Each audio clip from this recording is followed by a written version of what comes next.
Bonjour et bienvenue dans Objectif Avenir Positif, le podcast de Capgemini qui part à la rencontre des organisations qui s'engagent autour des enjeux sociétaux et environnementaux.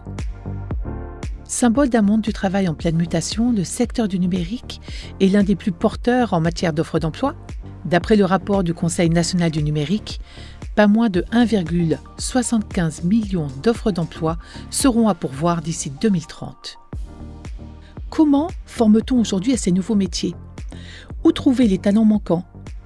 Comment faire du numérique un secteur d'insertion et d'inclusion ? Et comment se saisir de cette opportunité ?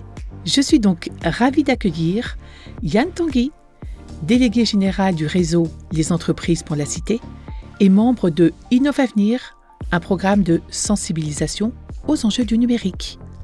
Bonjour Yann. Bonjour. Philippe Trottin, qui est responsable de l'accessibilité chez Microsoft. Bonjour Philippe. Bonjour. J'accueille également Anna Dupont-Lesage, qui viendra nous parler de sa trajectoire professionnelle atypique qu'il a menée chez Capgemini, après, entre autres, une formation en pâtisserie et une licence professionnelle de documentaliste. Bonjour Anna. Bonjour. Je me tourne vers Yann Tanguy.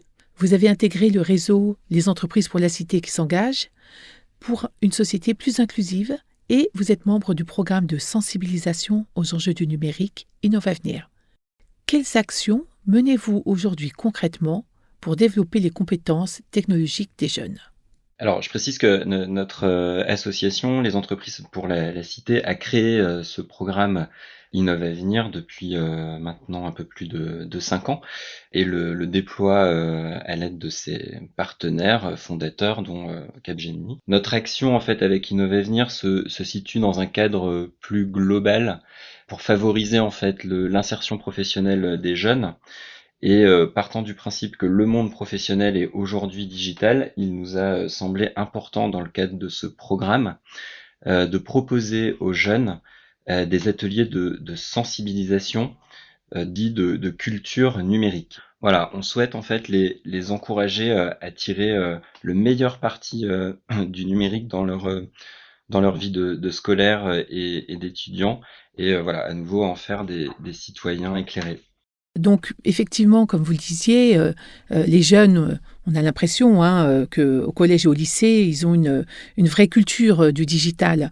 Mais qu'en est-il réellement ? C'est-à-dire, est-ce pour autant des personnes, en fait, qui montrent une appétence et un intérêt particulier pour les métiers du numérique ? Alors souvent, on croit dans le monde, dans l'entreprise, que les jeunes sont très à l'aise avec le digital par le phénomène intergénérationnel qu'on observe. Mais voilà, pour nous, le concept de digital native, c'est vraiment un mythe marketing et on se rend bien compte que même les générations nées avec le numérique, avec le digital, n'ont pas les compétences instinctives, naturelles, des usages digitaux. Et donc voilà, nos ateliers sont vraiment là pour les guider vers des meilleurs usages du numérique. Est-ce que dans votre activité, vous cherchez à sensibiliser aussi justement les jeunes à ces métiers de demain ? Oui, absolument. Alors, ce qu'on se constate quand on intervient dans les classes, c'est que les jeunes se disent en général très intéressés par le numérique, mais le problème, c'est qu'ils connaissent en général assez mal les métiers. Alors, il y a toutes les opportunités de métiers qui vont se créer et les métiers de l'économie numérique qui explosent. Mais d'une façon plus générale, l'entreprise est aujourd'hui en transformation digitale et finalement, ce sont tous les métiers qui appellent des compétences numériques. Et on essaie vraiment de les sensibiliser sur l'ensemble des métiers du numérique pour offrir le maximum d'opportunités à ces jeunes. Oui, Yann, on sait, via une étude menée par l'école informatique Epitech et Ipsos, que 37% des lycéennes envisagent de s'orienter vers une école informatique ou une école d'ingénieur. Et 56% d'entre elles s'intéressent au secteur du numérique et de l'informatique. Donc ça peut sembler relativement important. Néanmoins, c'est assez peu par rapport aux garçons qui ont des ambitions en fait un peu plus fortes sur ces métiers-là. Est-ce que c'est quelque chose que vous avez eu l'occasion de remarquer également ? Alors oui, on l'observe, dans les classes, on l'observe aussi, dans les statistiques des entreprises. Donc il y a 2 choses, hein, concernant les jeunes filles, c'est, le poids des stéréotypes, qui, est toujours, important, y compris en milieu scolaire, y compris dans les familles. Donc voilà, poids des stéréotypes et son corollaire, très fréquent qui se retrouve, également chez les adultes, hein, c'est, l'autocensure que développent ces jeunes par rapport à des métiers qui pourraient sembler, inaccessibles. Donc là-dessus, nous, nos moyens d'action, hein, c'est, d'informer, et de sensibiliser, de montrer, que c'est possible. Les rôles modèles, sont, très importants. Les carrières auxquelles les jeunes filles, peuvent s'identifier, et qui, sont, représentées par, des femmes qui ont réussi, dans le milieu du numérique, qui ont créé leur start-up. Donc voilà, nous on essaie de faire intervenir, des collaborateurs d'entreprise dans le cadre de nos programmes, qui peuvent, illustrer, la capacité des femmes à, embrasser des carrières numériques, et également aussi, et c'est donc l'exemple, tout à l'heure sera très intéressant, hein, la capacité parfois, à se reconvertir pour montrer, que les trajectoires aussi, sont évolutives, tout au long de la vie. Je me tourne vers Philippe Trottin, qui est donc responsable de l'accessibilité chez Microsoft. Avez-vous de votre côté des actions relatives justement à ces jeunes femmes? Oui, alors on a déjà une première action.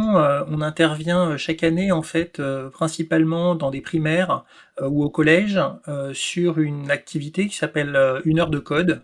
Et on a systématiquement en fait une action de sensibilisation aux jeunes filles pour leur montrer qu'elles savent faire aussi bien que les garçons. Et ça permet même très très tôt de commencer à casser ces préjugés en fait sur le fait que les femmes ne seraient pas faites pour les métiers techniques, ce qui est complètement faux. Sur les autres actions, donc nous on a principalement sur l'intégration des jeunes, on travaille beaucoup sur évidemment les sujets d'apprentissage, de stage. Donc chaque année on a presque 120 personnes, 120 jeunes qui intègrent l'entreprise pour apprendre différents métiers techniques, hein, donc ils sont dans tous les domaines en fait d'activité de l'entreprise. Et puis on a créé donc des parcours de formation parce qu'on s'aperçoit que parmi les jeunes qui cherchent à rentrer dans les entreprises, certains malheureusement n'ont pas eu l'opportunité finalement de se former sur certains métiers du numérique. Et donc on propose à travers des partenaires comme Simplon ou Webforce 3 la possibilité de se former sur des métiers autour de l'intelligence artificielle, autour du cloud, autour du développement d'applications. C'est important parce qu'en définitif, ça permet d'alimenter et de mobiliser tout notre écosystème, que ça soit les clients, les partenaires qui vont ensuite accueillir ces jeunes sur leur métier, de façon à ce que on puisse pourvoir à la fois ces entreprises de compétences sur ces métiers en tension.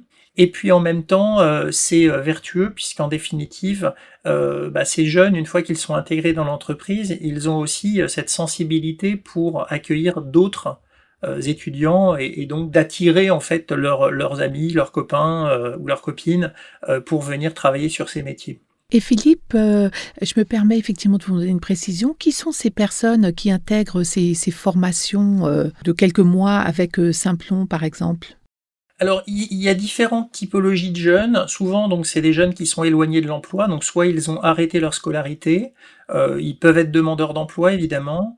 Ça peut être des jeunes en situation de handicap qui, malheureusement, n'ont pas pu achever leurs études. On a d'ailleurs fait l'année dernière une session spécifique en fait pour des jeunes, des profils en fait atypiques, donc des personnes neuroatypiques, hein, notamment des personnes autistes, hein, qui ont participé à une formation de façon à pouvoir intégrer ces métiers autour de l'intelligence artificielle. Ce qui est intéressant sur l'intelligence artificielle, c'est le fait que ça nécessite pas nécessairement des compétences techniques ou des compétences scientifiques très très avancées. Mmh. Et on sait après que ces personnes qui s'engagent sur ces filières-là vont avoir un emploi d'avenir et puis vont pouvoir continuer à se former au sein de l'organisation. Hein. Donc on sait que ce sont des rails, on va dire, assez sûrs en fait, hein, pour des personnes qui sont au départ éloignées de l'emploi. D'après ce que vous avez pu observer au sein de Microsoft, quels bénéfices l'entreprise peut-elle tirer finalement à inclure des collaborateurs avec des profils extrêmement variés ? Alors, il y a énormément en fait de bénéfices. Déjà, quelque part, le fait d'avoir des profils différents, que ça soit des hommes, des femmes, des personnes en situation de handicap, voilà, des personnes atypiques qui n'ont pas forcément non plus le même parcours de formation que d'autres. Cette diversité, finalement, ça permet de ressembler à ses clients, et quand on commence à ressembler à ses clients, on les comprend mieux, et donc on peut mieux les servir. Donc il y a déjà un bénéfice direct qui est que lorsque l'on ressemble à ses clients, on va pouvoir mieux les comprendre et mieux leur apporter des solutions. Finalement, les hommes et les femmes, c'est la richesse principale de l'entreprise. Si on réussit à attirer dans une entreprise les meilleurs talents, l'entreprise va se développer, l'entreprise va évoluer, l'entreprise va être innovante. Donc ça, c'est essentiel aussi sur l'évolution de l'entreprise. Et puis, le sujet qui est intéressant par rapport au métier du numérique, c'est que nos métiers sont très inclusifs et permettent d'accueillir des profils réellement atypiques, de par la diversité des métiers, de par aussi la capacité, alors je parlais de handicap par exemple tout à l'heure, une personne en fauteuil roulant qui se retrouve devant un bureau à travailler sur un ordinateur, finalement il n'est pas plus handicapé qu'une autre personne. Et le télétravail aussi qui s'est beaucoup développé avec le Covid a montré que finalement ça pouvait être facilitant pour un certain nombre de profils de travailler pour l'entreprise sans nécessairement avoir des contraintes relatives au déplacement.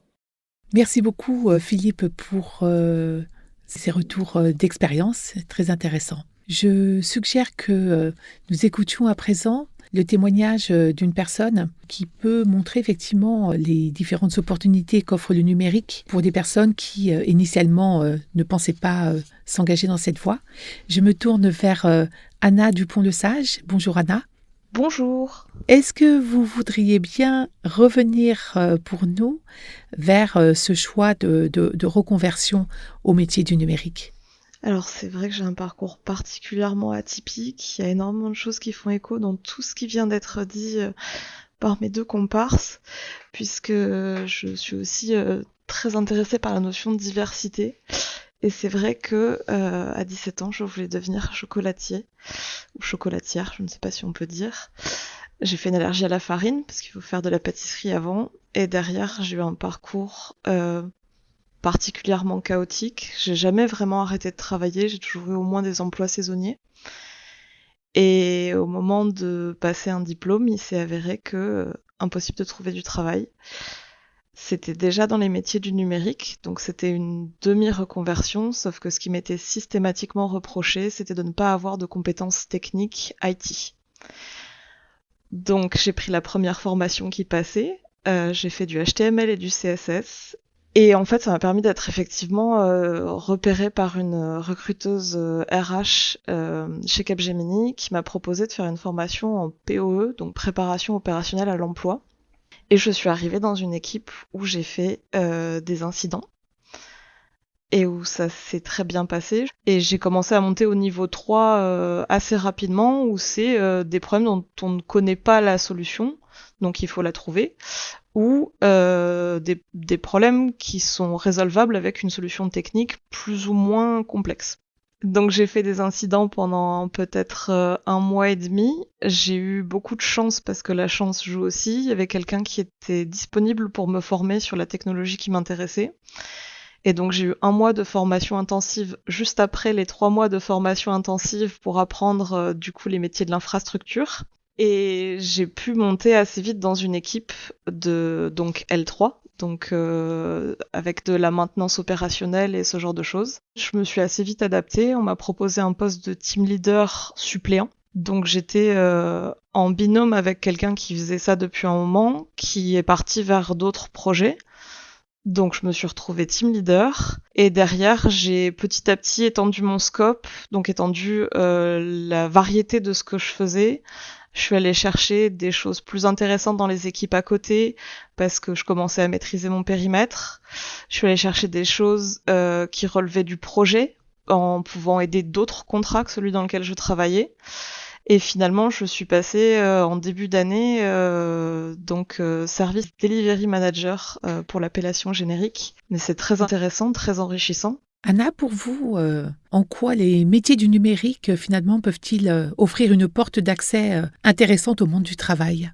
L'avantage du numérique, c'est que si on a une appétence, il faut quand même une certaine appétence, Il y a énormément de formations, il y a énormément de supports accessibles.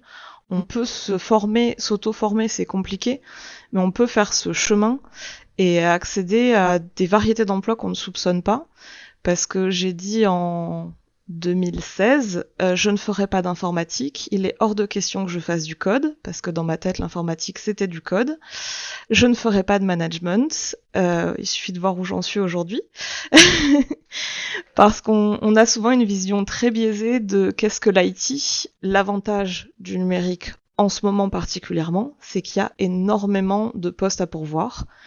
Et si les gens ont déjà un petit pied ou un petit orteil, autant faire le pas s'ils sont en recherche active dans des situations compliquées comme moi je l'ai été il y a quelques années. En effet. Merci Anna, c'est un témoignage vraiment passionnant. On aimerait vous entendre parler encore pendant des heures, mais j'aimerais aussi peut-être laisser nos interlocuteurs réagir en fait à ce témoignage. Je me tourne vers vous, Yann et Philippe. Qu'est-ce que cela vous inspire ? Je me faisais la réflexion que on a une belle opportunité en ce moment parce que comme ça vient d'être souligné et c'est ce que nous disent quasiment toutes les entreprises qui sont membres de notre réseau aujourd'hui, elles connaissent toutes des situations de tension sur les recrutements et notamment sur les métiers du numérique. Dans le même temps, elles sont de plus en plus nombreuses à proposer des programmes de formation au moment de la prise de poste. Donc c'est vraiment le bon timing pour les entreprises de tordre le cou aux stéréotypes, aux personnes qui recherchent un emploi et de se libérer de l'autocensure. Voilà, on peut aller chercher les talents partout où ils sont. Et voilà, il me semble que c'est un temps aujourd'hui qu'on n'a pas connu depuis longtemps. Et voilà, les opportunités sont vraiment nombreuses et les associations comme les nôtres ont un rôle à jouer pour faire se rencontrer les publics éloignés de l'emploi et les entreprises qui connaissent des tensions sur de nombreux métiers. Vous vouliez compléter le propos, Philippe ? Oui, je voulais déjà féliciter Anna pour son parcours parce que effectivement les parcours qui ne sont pas, on va dire linéaires, sont des parcours compliqués. Ça nécessite finalement pour la personne concernée de se remettre en question, de regarder un peu quelles sont les opportunités que l'on peut saisir, et puis ensuite la progression dans une entreprise, se mettre à risque, finalement à se dire que on est en capacité d'apprendre de nouvelles compétences et d'évoluer dans l'entreprise et d'avoir une entreprise comme Capgemini qui va parier en fait finalement sur sa capacité à pouvoir prendre en charge une équipe et évoluer, c'est remarquable. Et je pense qu'effectivement, comme le disait Yann, on est dans un moment important puisqu'en définitive, il y a effectivement beaucoup de métiers qui se créent et donc c'est de nouvelles opportunités pour les gens, même des gens qui sont en reconversion. Hein. On s'aperçoit qu'il y a quand même des gens dans les entreprises qui, à un moment donné, même des jeunes qui sont arrivés avec une idée en se disant tiens, je vais faire du code parce que j'ai envie de faire du développement. Peut-être que demain ils vont faire de l'intelligence artificielle, ils vont faire d'autres métiers finalement qui sont des métiers qui seront demandés par les entreprises, par la création justement de ces nouveaux métiers. Je me permets de rebondir. Oui, Anna. On parlait tout à l'heure de diversité qui crée de la valeur. Je viens d'un domaine cousin. Je viens du numérique, même si c'était pas dans l'IT, mais j'ai travaillé, une des plus grosses performances de progression que j'ai vues, c'est quelqu'un qui était biologiste marin. J'ai travaillé avec quelqu'un qui était prof d'anglais, j'ai travaillé avec quelqu'un qui était journaliste, beaucoup de personnes qui ont des formations qui sont pas du tout en lien avec l'IT et qui apportent quelque chose de nouveau, comme moi j'ai apporté quelque chose de nouveau, et comme la plupart des personnes qui viennent d'horizons différents que juste avoir été formaté entre guillemets dans un cursus que tout le monde a suivi autour d'eux, ça fait une émulation d'idées qui est extrêmement intéressante. Un grand merci à tous les trois d'avoir pris la parole et apporté votre témoignage dans ce podcast et de nous avoir donné des clés pour construire ensemble des avenirs positifs. Merci. Merci beaucoup. Merci.